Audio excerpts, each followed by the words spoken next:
you, Georgia, and thank you to the Parsons Foundation for sponsoring this lecture. It's great to be in Southern California for many reasons. One is this opportunity to engage about a major change in public policy in California about how juveniles and adults are treated, but also after spending the last 7 months in Washington State, where I haven't seen the sun for more than 3 or 4 times, coming to Southern California is quite a treat. It is actually I think sort of a fitting conclusion to your series. There were a lot of discussions about community strategies, really with some focus in terms of Los Angeles specific. And so what I'm going to talk about is really the deep end of the system, the state juvenile justice system, which is really small in nature, but it has the highest risk, highest need youth in the state of California. And I think that's really important to understand what that means. There was a recent study about Boston Ceasefire. I'm not sure you're familiar with their strategies to try to reduce violence. And what they found in that study is that 1% of the youth committed 60% of the murders in Boston. So when you look at a very high-risk population, their influence in the community in terms of violence and gang activity is very dramatic. So I'm going to kind of walk through an outline of juvenile justice in terms of the evolution of the state system and changes that have happened in the early 2000s, and then talk about juvenile justice reform that I was part of for 5 years, and then spend some time at the end talking about the discussion in the legislature now about AB 109, which potentially could close the state juvenile justice system and shift that population to the counties. I believe every state in the country does have a juvenile justice system reserved for the highest risk, highest need, with the exception of Arizona. I'm not sure if you have tracked that, but in the last month the governor signed a bill that sunsets the state juvenile justice system in the next year. So that'll be a major transformation, and if California does it, it'll also be a significant impact in how we deal with juvenile justice in the state. It is a small group, so I'm going to walk through these quickly. They're going to cover different areas, but if you do have questions, feel free to raise your hand, and we can certainly engage. I call this policy, practice, and politics because really all three are what form a system. There's a very specific intention to reform the juvenile justice system and change its practice, but how that's done in the influence of politics was something that was an interesting experience for 5 years of my life. So, juvenile justice system in California, we saw from 1985 to 99 was a doubling of the incarcerated population in this country.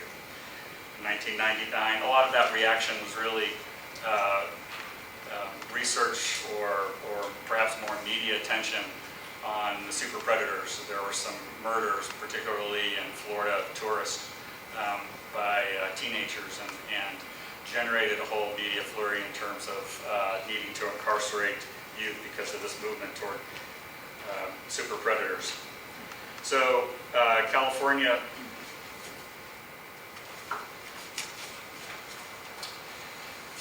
juvenile hall capacities were increased, or they were about 127% of capacity. The arrest rate continued to climb. There were really few alternatives that were available to youth in the system. California Youth Authority, which is now DJJ, doubled in its population, almost 11,000 in 1996. In 1996, there was a murder of a staff member in the G Star facility, which is in Chino. Unfortunately, a kitchen worker was murdered and found in a garbage can. And that really had a significant impact in the juvenile justice system, moving away from what used to be the model in the 80s and 90s around treatment, and moved into much more of a corrections mode of suppression, and moved away from a treatment model. So we moved into the early 2000s. Changes in law, changes in practice. What was the case prior to 2000, where the counties could send anyone to the state? There was a change in terms of now starting to charge the counties for certain offenders to discourage them going to the state system. So the counties would actually have to pay money, which discouraged the same movement of youth to the state system. And what the counties did then is invest at a local level and increased its own capacity, built 2,000, over 2,200 beds around the state. Office of Juvenile Justice developed a comprehensive strategy, which was the movement toward blueprint programs, evidence-based practice, a lot of community-based initiatives, functional family therapy, aggression replacement training. The movement toward assessments came in, where you could actually start looking at those things that predicted delinquency, and really much more of a science in terms of how we dealt with juvenile justice. And the counties kept more youth local, and by 2005, DJJ's population was down 75% to less than 3,000. So we went from one of the highest rates of incarceration in the country to absolutely last in the United States in terms of youth who were sent to the state system. To give you some idea of what that means, there's about 225,000 youth who are arrested every year in the state of California, and about 300 of those were sent to the state system. But what that meant was a extremely high-risk, high-need population in the state facilities. The media, the state juvenile justice system continued to deteriorate. The media was very aggressive. There were stories about youth being beaten, the youth being locked away. It really became an environment in which treatment didn't occur, but it was very much like a prison system. And the types of youth that came to the state system changed. Over 58% of the youth were in for violent offenses, and 77% had gang affiliation. So there was a lawsuit, and the lawsuit started what I call the litigation machine, where there's a series of 10 experts, special masters, and very specific litigation around how to improve the system. There were over 6,500 measures that we had to be responsible for in order to reform the system. These are some of the headlines that really permeated the 2003, 2004, 2005 on meetings by staff in the state system, Stockton facility. You can't see this very well, but the youth there actually has a screen over his head and has a smock around him, and his hands cuffed behind his back. Not exactly what people would think of a juvenile justice system that was meant to reform and provide treatment to youth. This is actually a youth who's tied down with his arms behind his back. Again, I think appropriate media attention for a system that was clearly broken. The infamous CCPOA, the Corrections Union, lots of concern in terms of how, particularly in the juvenile system, that became much more aggressive in how youth were treated and violence was contained. So we began reform. I started in August of 2005. We had two simple goals: to reduce violence and implement treatment programs. But it was critical before we could do that we had to change the culture in our facilities. The facility that you saw most of those pictures from Chidurja in Stockton, my first month there was a suicide. They had been on lockdown for 90 days. There were significant issues between gang members and a lot of aggression towards staff. So we stopped intake and reduced the population of that facility, cut it in half, but kept the same number of staff there, and tried to really target that as a major reform within the state system. Focused on policy changes and simple things like changing use of force to crisis prevention. Embarked in really comprehensive training for all of our staff: motivational interviewing, crisis management, conflict resolution, cognitive behavioral programs, trying to shift what was really a environment around suppression into one where we're providing treatment for the youth in our care. So what did we do? A major strategy that we had to focus on was over the course of time, the units grew to some cases 75 to 100 youth in a living unit, an open dorm, and having no more than 1 or 2 staff in that living unit. So we were able to reduce living unit size, increase staffing level, train staff, start implementing some cognitive behavioral programs, actually implemented an incentive program. It sounds sort of basic that you would want to have an incentive program, but there was nothing like that that existed that allowed youth to actually earn time, earn the ability to reduce their time in the state system. Developed some special classrooms for those youth who could not manage in our general school, and then opened up behavior treatment programs for those youth who are violent and disruptive. The state juvenile justice system is, as I said earlier, about 77% identify themselves with gangs, and I think the other 23% are just lying, because it's pretty much dominated for people's own safety that you have to really be part of a gang for your own protection. So within that system are generally shot callers or others who sort of direct their behavior in the institutions, and so part of what we're trying to do is separate them from the general population through developing specific treatment programs. I know this is too much to see or read, but actually I have copies of those if you want to look at it. But it really is, there was a method to our strategy, and this is a 4-year plan that we focused on from 2006 to 2010 to really make the facilities more safe and to train staff and develop specific treatment programs within the juvenile justice system.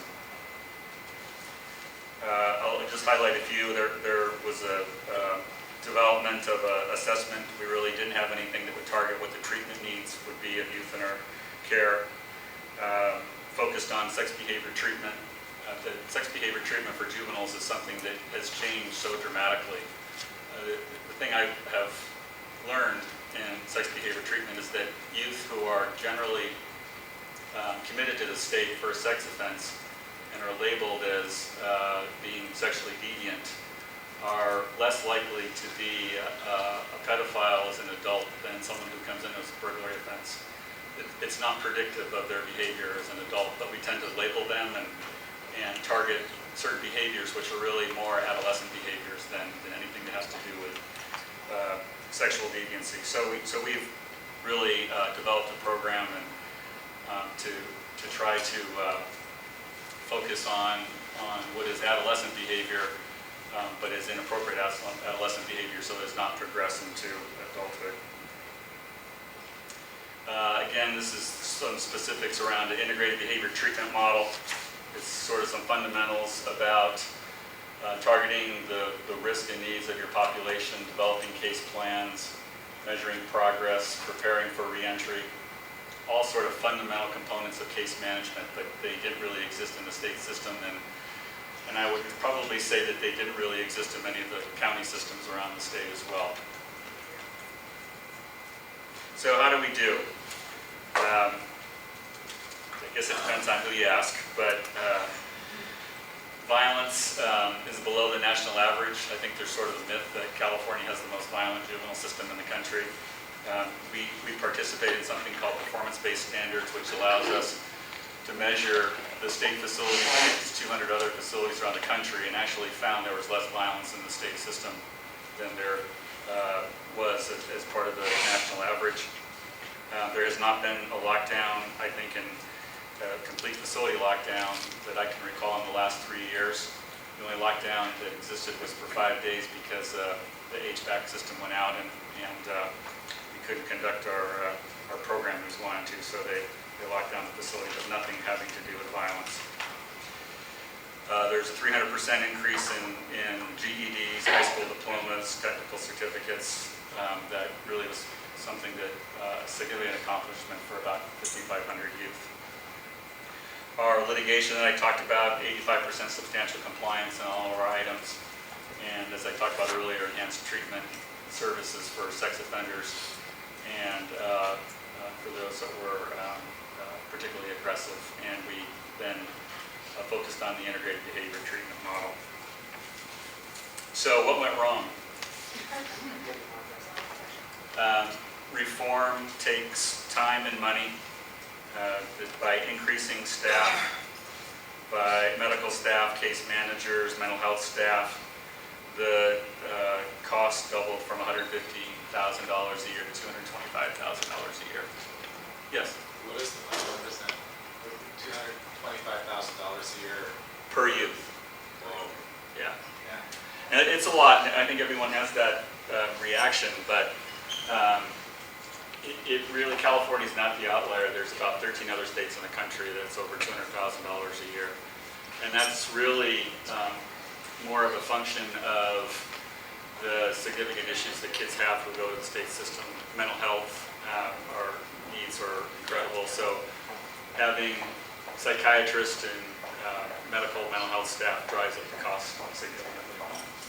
The 15% that you guys were able to comply with, what elements were those? Why was that? Well, it's higher than it's less than 15% now. I think they're close to 88 to 90%.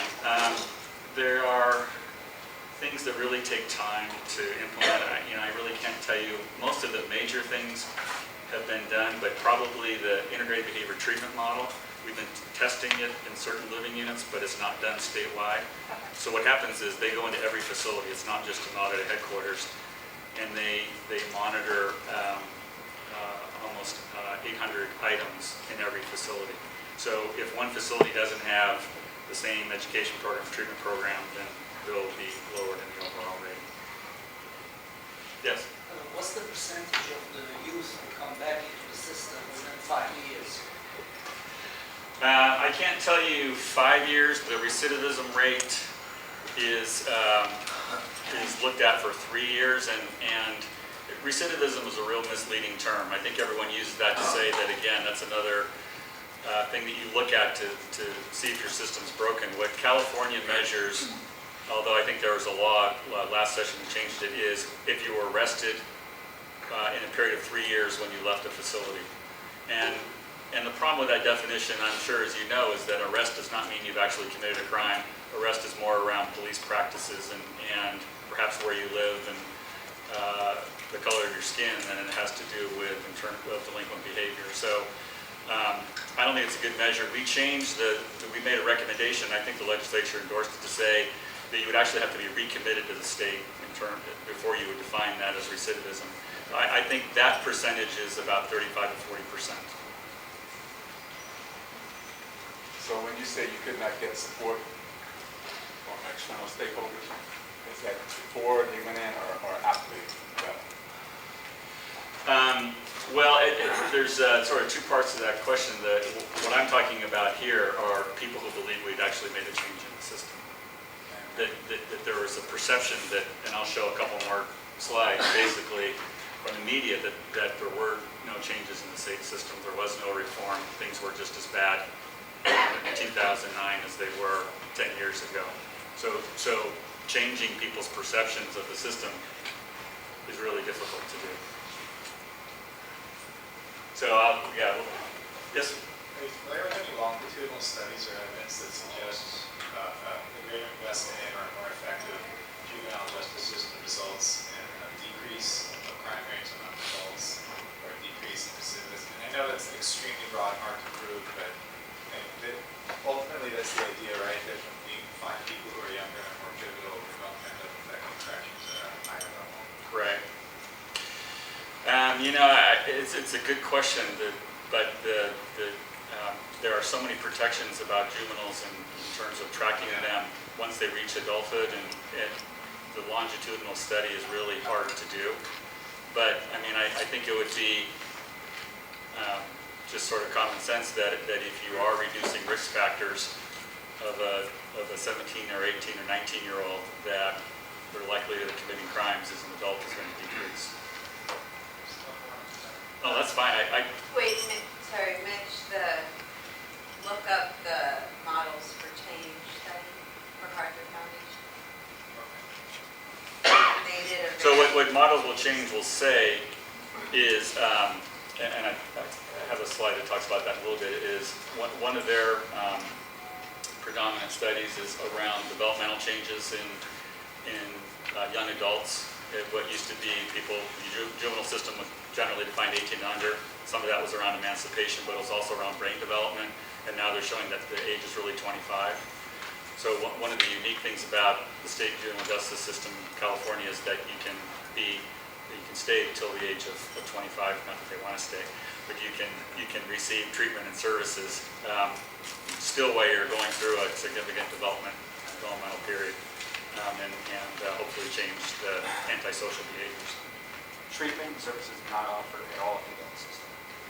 That's amazing. Yes. In a number of correctional institutions, juvenile institutions included, being hard-nosed is the coin of the realm, and offering treatment is often seen as sort of wishy-washy, or in some instances characterized as feminine and not being tough. How did you manage to get the attention of the staff who have been like the hard-nosed, were able to hold things down, so to speak, and get them to begin to think about doing things in a different kind of way?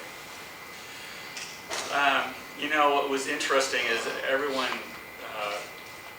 would raise that as an issue of how you're going to change the culture. And really what I found is that most people chose to work in the juvenile system because they cared about kids and they really wanted to they saw an opportunity to make a difference.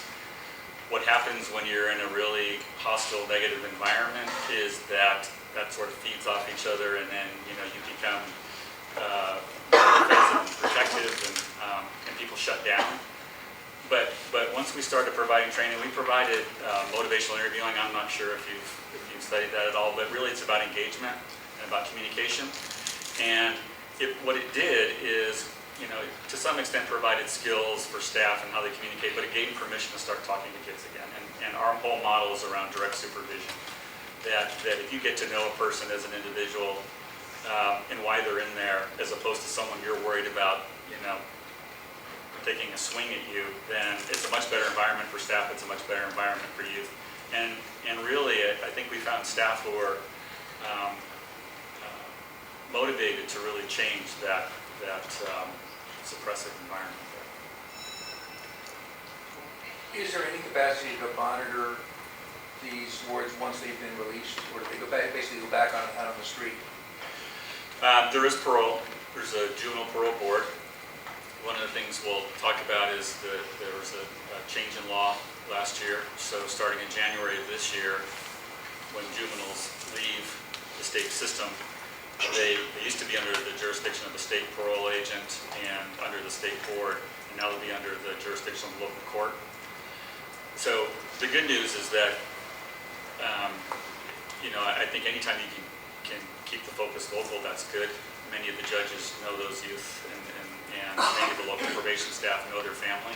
But the handoff from what happens when they leave a state facility, in some cases the average length of stay is 3 years, to hand them off to a community, there's nothing that requires them to take the treatment plan that they've been working on for the 3 years in the state system and use it in the community.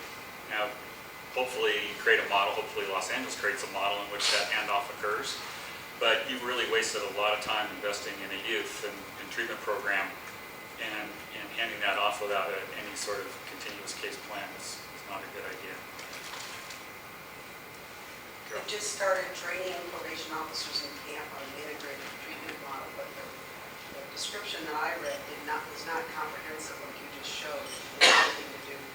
There is an assessment, its value is questionable, but there's a belief by the department that they can train 1,000 officers to have a functioning integrated treatment model in time to be on monitoring in October. Is that realistic? I guess I want to see what the model looks like, but It's your model. I mean, it's the same one that you're using. then it's pretty Okay, ambitious. I think we have to clarify here that we're talking about the department, we're talking about LA County Department of Probation, not the Division of Juvenile. This model will be taken and probation officers will be trained in it. That's kind of the department we're referring to, which those of you in my class are, aware of all the permutations that we're going through. And as you know, the Department of Justice is poised, maybe yes, maybe not, to have monitoring given the numbers of youth in LA County who are under supervision, that the biggest benefit of having an integrated behavior treatment model is that you don't treat all the kids the same. And that for low risk, they don't need services, you don't need to invest. Obviously, higher risk, moderate risk, and higher risk need more intensive services. But unless you're differentiating, then you're really not going to have good outcomes in terms of reducing delinquency. So, politics. As I said, I started in August of 2005. 6 months later, the headlines in newspapers, how long must we wait for real reform? 7 months. Slow juvenile justice reforms frustrate systems, many critics. This was in January of 2006. California falters in commitment to youth prisons. So that's my point about it takes time, and people's expectations were take a system that broke over a period of 10 or 15 years and then fix it in 6 months. And systems do that around the country, and they kind of like Carol's question, you can implement a new program, you can implement a new assessment, you can train some staff, but unless you integrate it into a complete model, you just don't get the outcomes. And in fact, but I come from Washington State, and the Institute for Public Policy probably does most of the, they've done a lot of longitudinal analysis about program outcomes. And in our own state, the juvenile system, we implemented functional family therapy. And depending on who actually did it in the quality assurance process and fidelity, that actually in some cases it hurt kids more than helped them. So it really, you can't do it too quickly.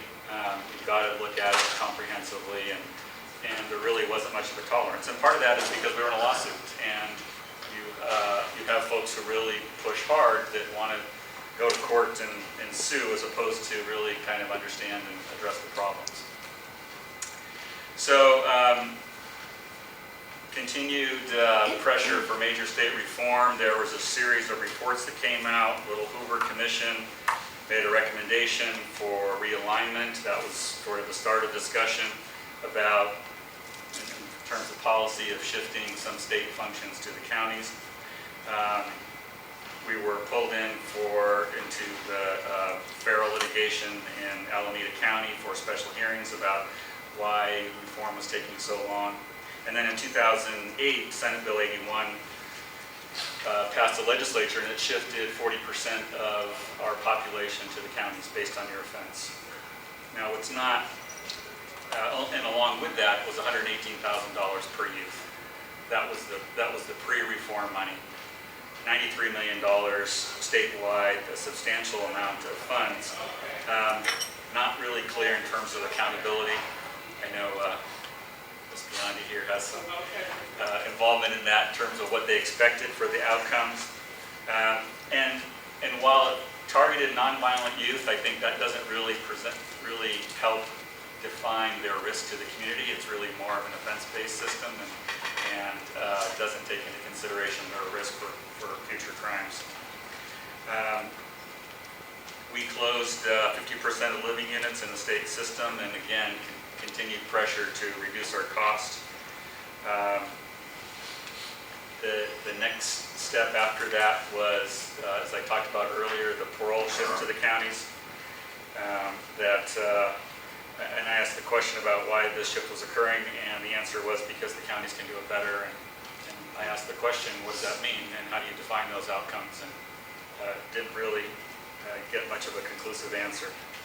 I think the question is, when you shift those on parole to the counties, is what do you do with a 23-year-old coming out of DJJ that requires sex behavior treatment aftercare? What do you do with a 23-year-old who's was in for a very serious violent crime, who has mental health needs, and they need to go to a community-based treatment program, and they don't accept youth who have a violent history? You're going to have youth who are coming out of the state system who are going to be under supervision at a local level, and I would, I guess, question, are there going to be the services available to meet their treatment needs?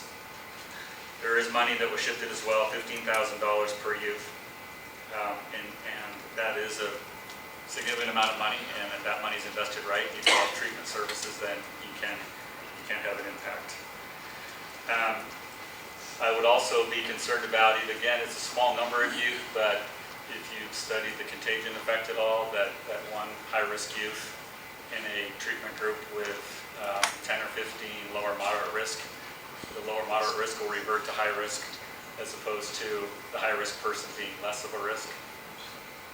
If someone's like over 18 and coming out of DJJ, will they be supervised by adult probation or juvenile? Within LA County, I think it's supposed to be a juvenile officer, Okay. but I don't know if it prescribes that in the legislation or not. How old is the person you're talking about? Well, that's an interesting question, because the counties only have jurisdiction to the age of 21, but DJJ has youth who are up to the age of 25, so there will be some issues in terms of, I think the bigger question will be that if they are arrested for a violation, do they go to jail, or do they go to a county detention facility? And if they're over 21, I don't think they can go to a county detention facility, so I think they go to jail. Over 18. Well, I think you can keep them in the county to 21. But they're willing to send them. Yeah. So I know they've been talking at the state level about realignment, in terms of, I guess, having more of the population going to the county instead of the state. I don't know how that plays into the whole picture of how that's going to impact services in general and youth. Like, is it better that they're not going to be sent, straight to the state versus the county, or none of the other things? If you can wait just a couple more slides, Okay. we'll talk about that bigger policy issue. And I could just go through this quickly, but even though there is the debate in terms of the future of the state system, there are continued reform efforts underway. If you have studied any of Ed Latessa's work, he's actually working with the state in a facility in Stockton to more comprehensively implement the behavior treatment model. Again, trying to refine our behavior management units and how to deal with violent youth and their treatment needs, focusing on quality assurance and really improving, I think, the implementation of some of the reforms. This really targets more what was a model for how youth are released from the state system by the parole board and focusing on treatment. I guess really what it's meant to raise is the concern that you develop all these treatment plans and then they're on parole, then are part of the county. There's nothing that requires the county to provide those services. So it really provides some potential for fragmentation. So 2011 realignment. Obviously something needs to be done. California Department of Corrections Rehabilitation, which I was part of, the juvenile system is under the state adult corrections system. It's a $10 billion budget, 164,000 inmates in 33 prisons, another 123,000 or so on parole. So something needs to be done to talk about that pipeline of reducing those juveniles moving into the adult system. It's an opportunity for state and local to really work together on a continuum. And just going back to the 1990s, the crime rate has dropped 43%, but the incarceration rate has only dropped 12%. So I think there's continued opportunities to look at alternatives to traditional confinement and provide more community-based programs. And the timing is kind of interesting because LA, for the first time in I'm not sure how many years, has had a reduction of youth who are actually in confinement by about 350, which is actually the number of youth that are in the state system from LA More than County. that number. Oh, is it? It's 1,100 in the 3 malls, and slightly over, it's probably 1,200 in the 16 camps, so that's 2,300 versus 4,000 capacity. Wow. I think there's arguments when you look at the policy question of should there be a state system or not. You can argue it both ways. I have a little bit of bias toward having a state system, and some of the reasons are you do have jurisdiction to the age of 25. for those youth that require significant treatment, you cannot necessarily do that.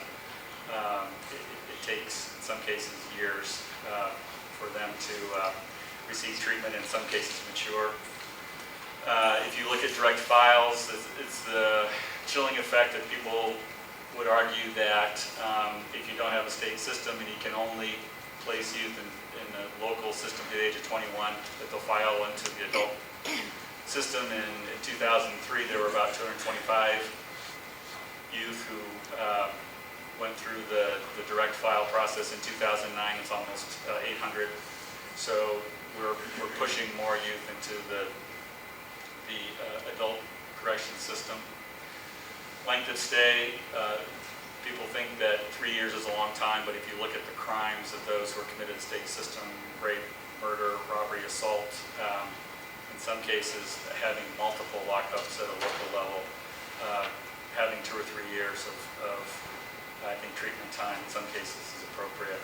And you need a different kind of facility that actually has program space and is not just a detention facility that has housing units and cafeterias and other things that without adequate program space.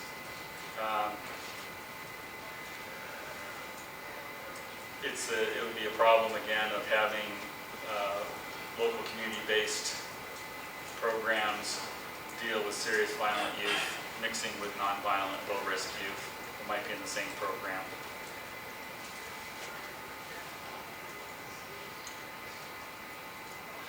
But if there is that decision to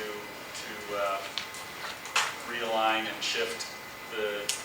close the state juvenile system and shift it to the counties, then just some things, I think there needs to be a focus on accountability of measuring it and not have the discussion just be about money. What are the outcome measures? How are you going to determine whether that system is working? How do you target the right services and the right programs that are necessary to deal with this population? How does the community work together to provide appropriate support system when they leave and have transition to the community?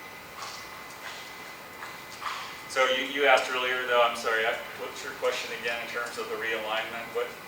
Yeah, I know, like, in terms of, like, the state budget debate, like, one of the proposals is to realign the, Right. The criminal system to keep it closer, like, more local and at the county level versus Right. countries that might not usually go to the state level, they would say the county level. So I don't know how that would play into the whole. Well, I think you're not the only one who doesn't know how it'll work, because it's not entirely clear. What the legislation talks about is that counties can opt in. They can develop a memo of understanding between counties and the state, and it's really a shift that would essentially, the counties would determine who they refer to the state facilities to provide treatment. But what would make that difficult is you really couldn't anticipate then how many youth are coming and how you operate the facility. So, for example, Alameda County has said, we're not going to send any more youth to the state system. So that's 75 or 80 that are committed from Alameda County every year. There's 58 counties then that you have to figure out who might use the state system. And from a management operation point of view, it would be very difficult to know how you plan the right resources, how you hire staff. So we're doing all these reforms. When I started in 2005, we had about 4,800 staff. When I left in last fall, we were down to 2,200 staff, so we've eliminated about 50% of our staff. And so you're saying reform, change your system, but we're continuing to downsize and people are going to move on and take other opportunities. So it'll be very complicated to implement. Yes? I'm kind of curious, has anyone been looking at, at the last time this happened, in the early 70s, the state subsidized counties to keep youth local rather than send them to the youth authority. LA County Probation established family treatment programs, juvenile hall, violent offender units, and camps aftercare, where, believe it or not, caseloads were like 25 per probation officer. MSWs were hired specifically for that purpose. part of what happened though is that suppression, there became competition for that money that was coming down from the state, and so suppression sort of moved in, and those treatment programs ceased to exist. But I do know that Camps Aftercare, for example, has statistics that show success in terms of no new sustained petition 1 year after completion of the program. And so, just curious if there's any look at that. That would require a pretty logical policy discussion. And I don't want to be critical, because I think there are well-intentioned folks at both the local and state level who are trying to get their arms around it. But it really, to me, you define the 225,000 youth that are arrested every year, and then you figure out what are the right slots and programs for them, and then you fund it accordingly. And a lot of this focus has been about shifting, hundreds of $1 millions to try to reduce a budget deficit, and not necessarily think of where's the right capacity, where's the right programs, and how do you do just what you're talking about is develop something around the treatment needs and the facility requirements for that population, and then how do you do that in 58 counties? So the challenge around the realignment is really less of an issue in Los Angeles, because you do have a lot of treatment capacity in the county if you can get this population in them. But if you look at a small Northern California county, a 22-year-old sex offender coming out, or who doesn't have the state facility to opt into, they're not going to get those treatment services. And I think, unfortunately, then the decision will be, let's send them to the state prison system. What are ideas on the table for how to enforce that accountability? Well, I think that you can agree on really kind of a treatment model, a program model. And counties don't do it. Well, It doesn't work. Yeah. They're doing it right, and they can say they're doing this, but But accountability, I guess, doesn't mean anything unless there's some teeth. unless you have standards in terms of what you're expecting, and you measure those and you hold people accountable. So you could have, and I'm guessing back in the 70s and 80s, that there was probably some kind of reporting process in which if you got state money, that you had to do certain things. In terms of how you treated youth and what programs were available to them. There were probably audits and standards, and not that it has to become overly bureaucratic, but I think you have to be careful. You get 58 different counties with different systems in terms of how to respond to the needs of this population that probably aren't going to work too effectively. It seems like they're missing some resources that might lead them down a certain path prior to going into the system. And then when they leave the system, they're again missing those resources. So why is it such a reactive model and not more of a preventative model working beforehand to try and eliminate some of these future issues? Well, I think there is, I think just by the fact that out of 225,000 juvenile arrests in California, that 300 go to the state system, that does speak a lot for prevention and intervention. 99.6% stay local. So I think there are good programs. The challenge is that once you've been in and out of juvenile detention, 5 or 6, 7 times, and you're entrenchment in gang behavior, and you then compound that with a mental health issue or something else, you can't really treat them in just a traditional community program very effectively. So I think there is a big investment. There could be more of an investment locally for services, but overall, I think just by the fact that there is the lowest gun rate in the country, that is a positive statement about what happens in the community. what kind of programs did you actually have in the DJJ regarding gangs? I mean, how did you get to them? Well, a couple things that we focused on.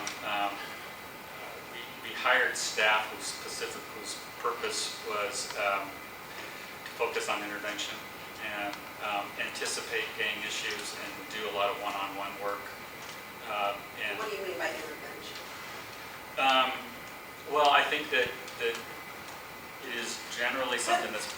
understood by staff and probably other youth when you're communicating where there's some problem areas are, and you can anticipate that there's going to be some challenges between some youth. And so intervention means that what we would put them in is a behavior treatment program, pull them out of their housing unit and try to essentially negotiate something. So what do we need to do so that there isn't violence in the facility?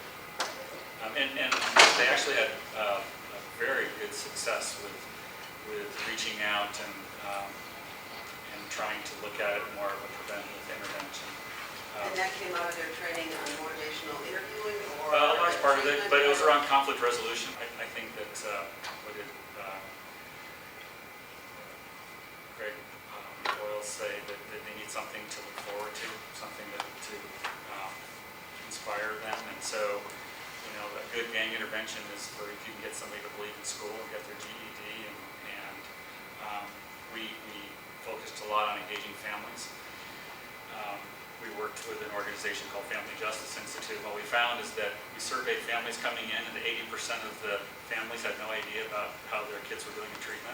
So we started making requirements that our staff had to reach out and call families every month and say, this is how your son or daughter are doing in the system. There's a lot of cognitive behavioral interventions just around learning different skills. So it's with this population, it's sort of a comprehensive approach. It's not one program. It seems to me a huge disconnect here. You're talking about the wards as if, it's officer property, right? Their problem is that they've got problems, and when we should solve their problems, then everything will be nice. And on the other hand, you say they're organized in a set of vicious criminal conspiracies so that nobody dares to go into one of these institutions without affiliating with one of them. And intervention means telling everybody, obey your shot caller and don't get in a fight with anybody from another gang. Is that really good enough? No, I mean, hopefully, I would say that what I was trying to present is what was a environment and changing that environment to where it's not driven by shot callers. So is it the case that you can now go into one of these facilities and not be part of the gang? Yes. I think so. Scott, you're in there all the time. Yeah. I'm not incarcerated there.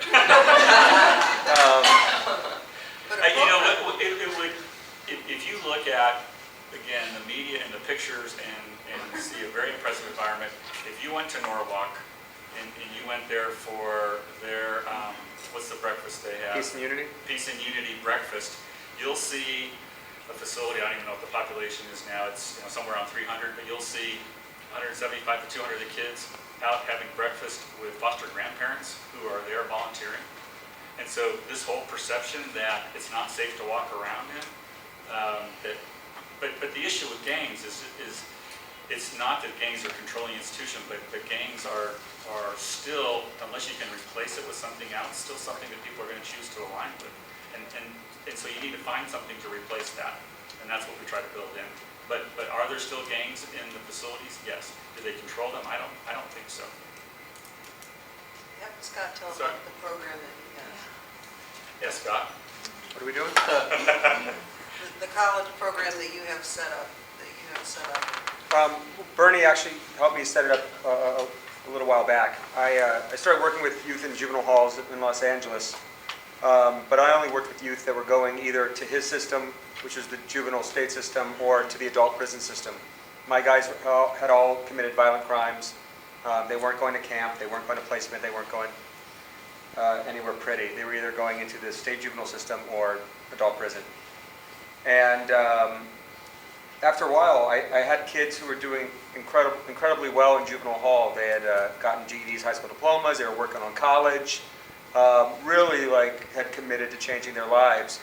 But when they hit the adult prison system, they were basically just thrown to the wolves, onto just crazy violent prison yards with crazy violent 30, 40, 50-year-old lifetime gangsters. And none of the great things they did while they were fighting their case in juvenile hall over 1, 2, 3 years were ever looked at. So even if they were on this incredibly positive path of life transformation, the second they hit the adult system, it was over.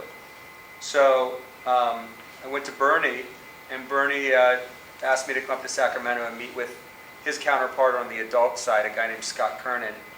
And I pitched Scott an idea of why don't we look at the kids as to who they are when they come into the adult system in a reception center.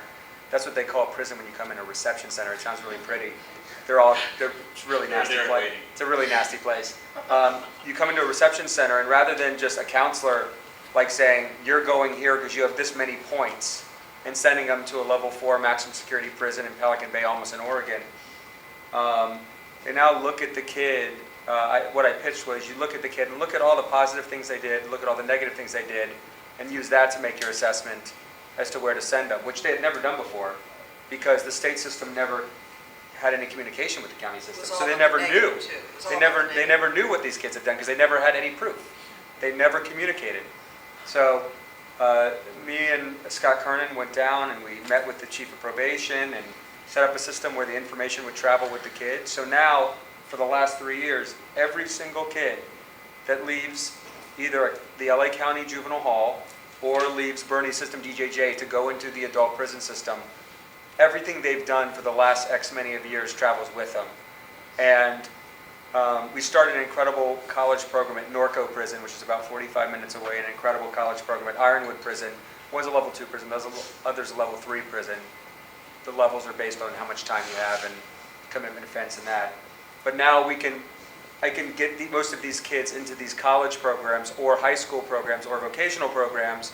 And I personally know a lot of the older inmates who are kind of running those programs in there. So instead of walking in and having to be surrounded by shot caller X, who's literally going to say, here's your knife, go take care of business, they're now surrounded by a different type of shot caller, one that's into college, that's going to say, here are your books. You need to start by taking 5 classes and fulfill all your time with positive stuff going on so that by the time you get out of here, you have your AA and you're ready to transfer and all that kind of stuff. So the last 3 years have just been monumental changes, and Bernie kind of set the whole thing in motion. Are they housed differently? It's a good question. Within the last 3 years, both at Norco and at Ironwood, because the wardens are really pro-education, they started a college building and a college dorm. So at Norco, there's a college dorm where all 100 inmates are in college. So all the kids I know who have to go into that place, I just start blackberrying everybody and saying the second this kid hits, get him into the college dorm. And then I have kind of older inmates, when I say older, kids that I had 8 years ago who are now 23 years old in there, who get these kids when they come in and kind of school them the right way about prison, not negatively. And So- the violence has gone to, Way down, yeah. I mean, the most any of them have ever been written up for. No one's in 3 years. No one's ever been in any type of violence or drugs. We've had a bunch of kids getting written up for cell phones, but that's the new craze. And I don't want to take a really good story and then tell a bad story, but I do think, back to your point about, I do not want to paint a picture that there still are not serious gang issues that are so deeply embedded. And I'm just, struck by experience 2 years ago at our facility that's closed now in Chino in Heman G. Stark. And I was touring the judge, talking about our progress, and we went into a living unit, and there were 6 Sureños who were complaining to the judge that they weren't getting visits and appropriate services, and we had to put them through a series of restrictions. And they said that what had happened is that they were attacking African American youth, and they went through at least 30 minutes of telling the judge how they've changed, they haven't had any infractions in 90 days, that things are completely different, and the judge is sort of looking at me like, well, Bernie, why aren't they back out in normal programming? So I'm literally turning and talking to the judge, and an African American kid walks down the hallway, and all 6 of those Sureños got up and jumped him, just like that, and it was just on site, and it is just automatic. In fact, they didn't care. It is just very. That's not something that would ever happen at Norwalk, though. I mean, No, I'm just saying that. if that facility had a culture onto itself that was, not just the kids, but just the culture of the correctional officers. I mean, that place that place was closed down about a year ago, but it was a straight-up prison. That was a brutal prison, that place. And Bernie made a lot of progress there, but the place was hardcore. I'm sorry, yes. I was wondering if you could tell us anything about the female population, and did you get a chance to see differences in the outcomes? I think it's phenomenal that a state of 36 million people, I don't know what the current population is, when I left it was about 58 women, young women in the state system, so a very small number. And unfortunately, many are there for a variety of significant mental health issues and some other treatment needs. So how we work with them is a little bit different. But have tried to develop gender-specific programming, recognizing the different needs of young women. But the challenges that staff have with that population are different than the males. There's some gang issues, but it really is around just a lot of different needs, medical needs, mental health needs, and trying to manage that. And a lot of violence, actually, just a serious aggression that's hard to address. So I don't, just outcomes in terms of how they progress, you mean, in the system? Or, yeah. I think the fact that the numbers continue to decline, and over the last 3 or 4 years, it's almost 50% of what it used to be. I think there's more of an emphasis probably at a local level to deal with some issues with young women. So I think the treatment programs are better. I can't tell you in terms of the outcomes once they leave. Right, you didn't get a lot of recognition for therapy, so I was just wondering if Right.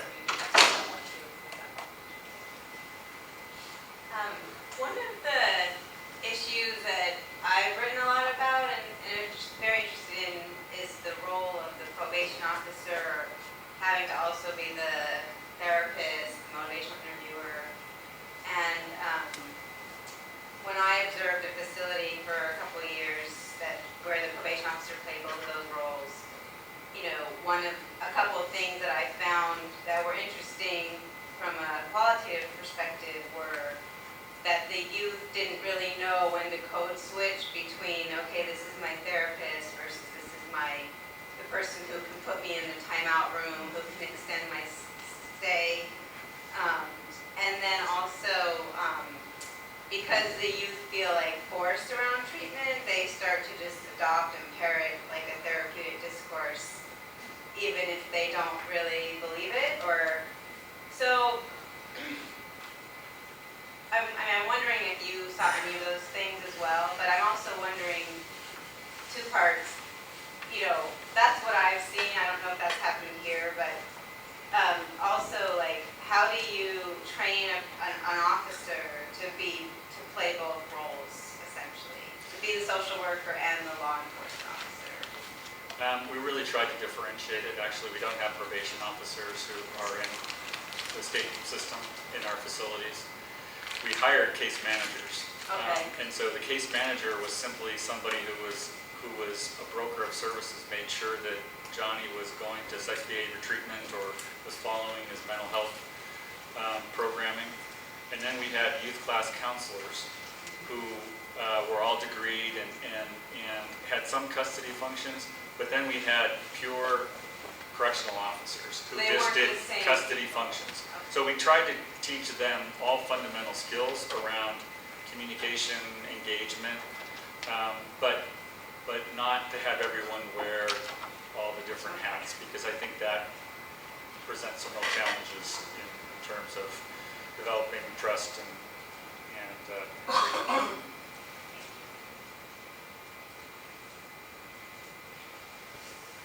right. Well, thank you. I appreciate the opportunity to spend some time talking about it. And I do hope,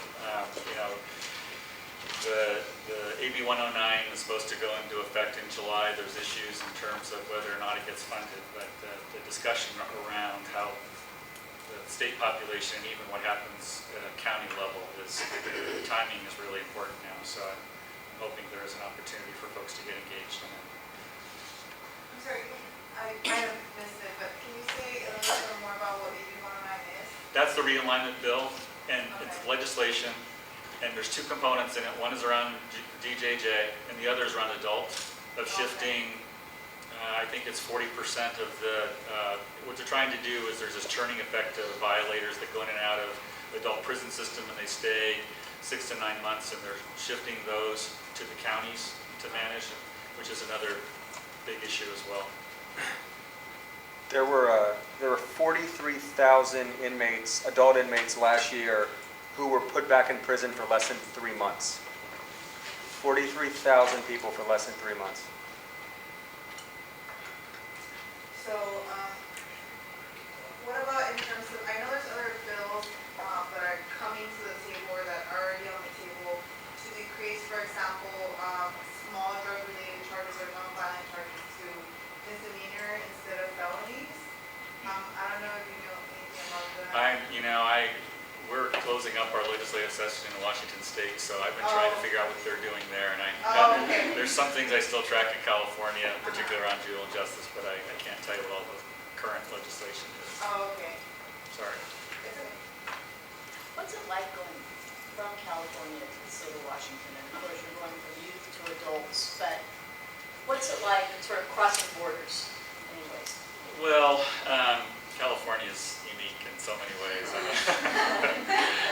Well, but what has been particularly interesting is going from, I've been in corrections about 32 years, and I started in death row at the state penitentiary in Walla Walla in the adult prison system. I figured I'd start at the very deep end, and then after about 15 years, went into the juvenile system, both at a local level and then through several states, and went back into adult corrections last October, and what strikes me about it are a couple of things. One is how many resources the juvenile system has, and yet there's always concern of, is there enough? I mean, I go from 36 youth in a living unit and 5 staff to a prison that has 126 inmates and 2 staff. It is a completely different environment, and while I'm very committed to still providing services in the adult prison system, there's nowhere near the capacity to do it. What's interesting about it is you go into a prison in which men and women are there for 5, 10, 15 years, and it's like its own community. In the juvenile system, I always felt this responsibility to think when they come in of how you're preparing them to transition back to the community, and you go into a prison, it's kind of, there's this almost, they've adapted to incarceration. And so what you try to do is frankly keep the peace and prevent assaults and provide opportunities for those that want to change their behavior, but you just don't have the resources to nurture it along like you do in the juvenile system. So I'm a much stronger advocate to do as much as possible in the juvenile system, because once they hit adult prison, then you're almost just become institutionalized to some extent. I've done social work with incarcerated women and their families for the last 6 years, and so a lot of the rehabilitation and reintegration is family-centered. In the juvenile justice system, how much of a focus is on increasing family visitation and things of that nature? Well, we worked with the Family Justice Institute to really make that connection, because I think that it's critical once you leave the system of having family support or another caregiver. It doesn't necessarily have to be your immediate family. So we did a lot to try to encourage family visitation, getting families involved in understanding the treatment plans for youth. So it's in the adult system in Washington, we're one of 5 states that have extended family visits. So depending on behavior, families can come for a weekend and spend time with their wife, husband, son, child. It's such a great system for you to be a part of. Washington State is one of the models for adult corrections and Yeah. programs and things. We have some challenges. We, my 3rd month back, we had a 34-year-old officer murdered by an inmate in the chapel. And what was very interesting about that is it was an inmate who was in for life without parole, but he had not had an infraction in 10 years. Kind of if there is such a thing as a model. But he was clearly psychopathic. And in having several meetings since that murder, talking with our chief psychiatrist, he believes that there's probably a prevalence of about 2,500 to 3,000 inmates in our system who are psychopathic. And if you know much about psychopathy, even if you assess it, there's very little you can do about some of the impulsive behavior that goes along with it. So it presents a real professional dilemma for me when you're focusing on treatment to really look at part of that population, which you need to just have structure, boundaries, and containment, because you cannot change a psychopath's behavior and predict it, unfortunately. I had a question. I know in some southern states specifically, they try to use meditation techniques, specifically Vipassana meditation. I was just wondering if in Washington you... Meditation? Right, for like people who are no possibility of parole in jail for life. That actually in college was my first project in a federal prison, starting a meditation group. And actually we did study it, and there were some outcomes of it reducing some of their violence and aggression. Actually, I think they liked us coming in and running groups and facilitating that, so they behaved well, but I haven't done much in terms of meditation. Do you think that SB 81 really made it so that the kids that were going to DJJ were really the ones that needed to be there? Do you think the changes that it made in terms of the type of offenses that kids were sent, sort of the right type of policy, and that the vast majority of those kids were really high risk? The problem with SB 81 is it just defined it by crime type, not necessarily by risk, and so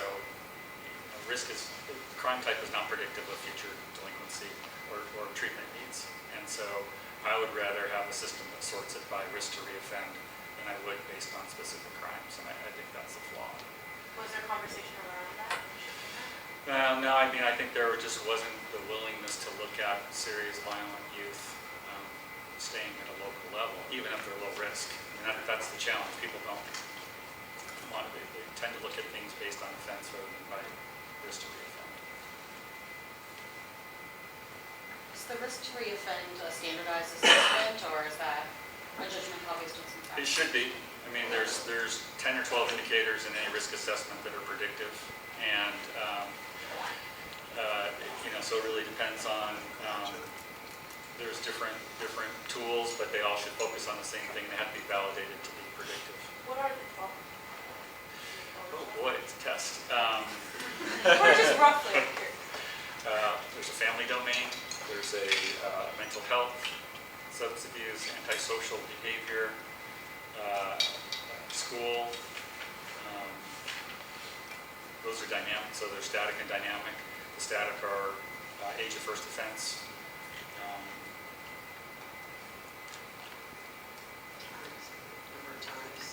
Number of times you've been arrested prior to a certain age. And one of them would be the seriousness of crime. Now, it is not, now, seriousness, it has to do with culmination of indicators. I mean, because the classic case is most murderers do not reoffend, so it's not predictable. Okay, thank you. There's more troops over there too.